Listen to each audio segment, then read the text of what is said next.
চলেন একটু খোলা মাঠে হাঁটাহাঁটি করে আসি। আসসালামু আলাইকুম, সবাই কেমন আছেন? আলহামদুলিল্লাহ, আপনাদের দোয়াতে আমরা সবাই ভালো আছি।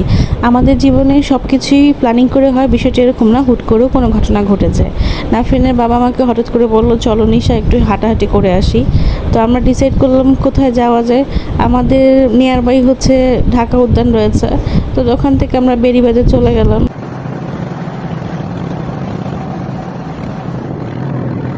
ছেলে নৌকাতে উঠতে একটু ভয় পাচ্ছিল, তার বাবা তাকে কমফোর্টেবল করানোর পর সে ঠিক হয়ে যায়।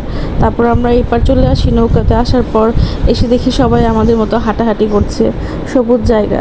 হাঁটতে হাঁটতে একটু ফটো সেশন আমরা করে নিই। ফটো সেশন করতে করতে ওই দেখেন ছেলে আমাদের দৌড়। সে এতই চঞ্চল যে তাকে ক্যাপচার করা আমাদের পক্ষে খুবই দুষ্কর হয়ে যায়। তার বাবা তার সাথে সবসময় লেগে থাকে, কারণ সে যেই দুষ্ট তাকে দেখে রাখতে হয়। তার জন্য দোয়া করবেন। মাশাআল্লাহ, আমাদের ছেলে আস্তে আস্তে কীভাবে যে বড় হয়ে যাচ্ছে।